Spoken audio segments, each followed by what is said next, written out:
Já parecia perdida e remota a possibilidade de Jair Bolsonaro ser responsabilizado pelas mortes durante a pandemia de Covid.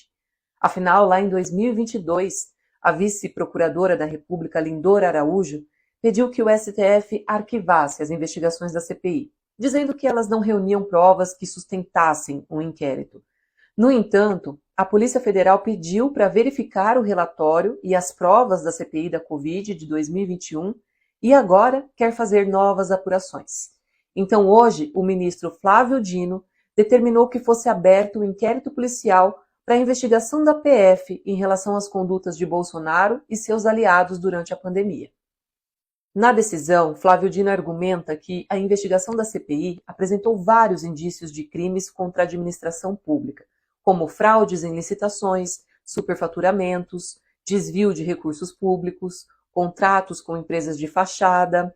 A própria CPI da Covid, no relatório, fez uma lista de 9 crimes que Bolsonaro teria cometido: prevaricação, charlatanismo, epidemia com resultado morte, infração a medidas sanitárias preventivas, emprego irregular de verba pública, incitação ao crime, falsificação de documentos particulares, crime de responsabilidade e crime contra a humanidade. A investigação da CPI incluiu, além de Bolsonaro, seus filhos, Eduardo, Carlos e Flávio, e outras pessoas como Osmar Terra, Carla Zambelli, Bia Kicis, Onyx Lorenzoni, que foi ministro da Casa Civil dele, Alan dos Santos, Luciano Hang, dono da Van, Carlos Wizard, Felipe Martins, Ernesto Araújo, que era ministro das Relações Exteriores, entre outras pessoas. O relatório da CPI da Covid é um documento extremamente extenso. Tirando todos os depoimentos, provas e atas das sessões, só ele tem 1.289 páginas, com explicação detalhada de cada crime cometido durante aquele período. Diferente daquela bagunça que os bolsonaristas causaram durante as sessões, o documento é fruto de um trabalho minucioso, produzido por técnicos e muito bem amparado na legislação. Foram 5 meses de trabalho e, no fim, 2 empresas e 78 pessoas foram indiciadas. O relatório foi enviado para vários órgãos de apuração, como o MP, Ministério Público, a PGR e o STF. Quando chegou no STF, caiu nas mãos do ministro Luiz Roberto Barroso, mas como ele se tornou presidente da corte, o documento passou a ser de responsabilidade de Flávio Dino. Realizando alguns cálculos e considerando somente os delitos, sem agravantes e outras circunstâncias, e ainda considerando as penas mínimas que estão previstas na lei, se condenado, Bolsonaro pegaria cerca de 21 anos de reclusão e 11 meses de detenção. Mas, além disso, haveria ainda as punições previstas para os ilícitos administrativos. E o mais interessante de tudo, a possibilidade de Bolsonaro ser encaminhado para julgamento no TPI, o Tribunal Penal Internacional, por crime contra a humanidade. Até hoje, muita gente acusa Bolsonaro de genocídio, e é compreensível, porque, de acordo com o imaginário da população, o genocídio é um crime que envolve práticas que geram a morte de muitas pessoas. E é mesmo. Mas, tecnicamente falando, Bolsonaro incorreu em outro crime, que, assim como o genocídio, também está no Estatuto de Roma, que é a lei com a qual o TPI trabalha, mas o nome desse crime na lei é crime contra a humanidade. E existe uma diferença crucial entre genocídio e crime contra a humanidade. No genocídio, o criminoso tem um dolo específico, ou seja, uma vontade e consciência determinados a um objetivo especial, que é eliminar de uma forma total ou parcial um determinado grupo de pessoas por motivo étnico, racial ou religioso. É o que acontece atualmente na Palestina. Já o crime contra a humanidade é aquele em que o criminoso pratica atos contra a sociedade civil, produzindo um alto nível de sofrimento ou ferimentos graves, mas sem a necessidade de comprovar que ele faz isso com algum objetivo específico, sem precisar demonstrar o porquê esse criminoso tinha a intenção de praticar um extermínio.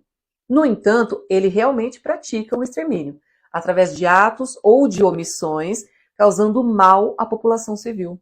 O caso de Bolsonaro se enquadra com perfeição nesse tipo penal, considerando ter havido um extermínio de uma parte muito grande da população brasileira, quando ele sujeitou todos à privação de medicamentos, causando destruição de parte considerável da sociedade.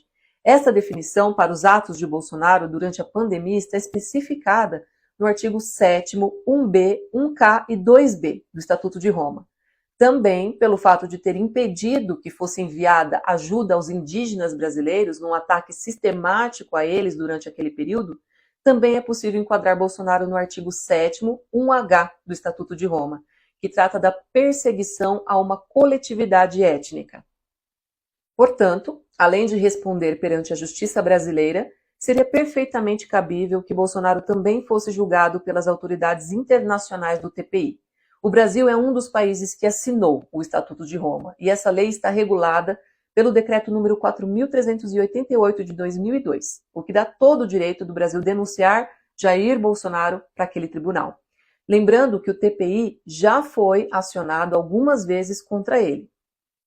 E Jair Bolsonaro já foi condenado por outro órgão internacional, o TPP, Tribunal Permanente dos Povos. Foi condenado justamente por crimes contra a humanidade, praticados durante a pandemia da Covid. O TPP foi criado em 1966 e está localizado na Itália. As suas decisões não garantem uma punição na prática, mas têm alto grau de relevância porque reconhecem crimes que muitas vezes são ignorados por autoridades, como aconteceu aqui no Brasil, no caso da PGR, em relação a Bolsonaro. E, além disso, as decisões do TPP ajudam no desenvolvimento de novas leis que pretendem impedir a prática de crimes no futuro.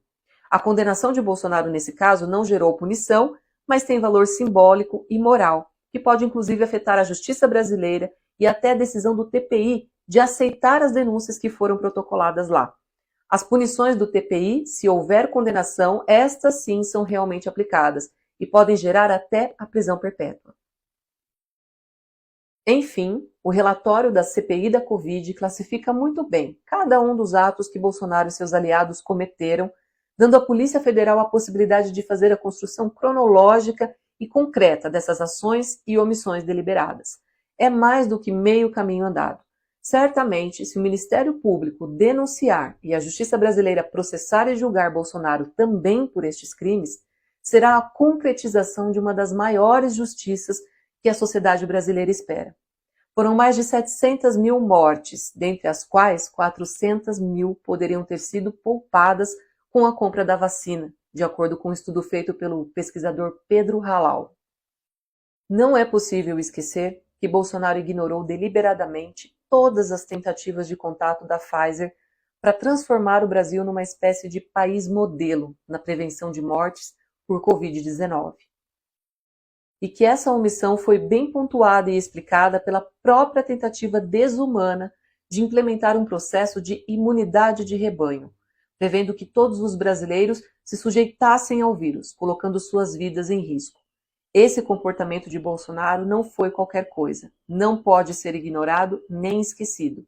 Foi o crime mais cruel que ele praticou contra o povo brasileiro, porque ele conseguiu realizar ele por inteiro.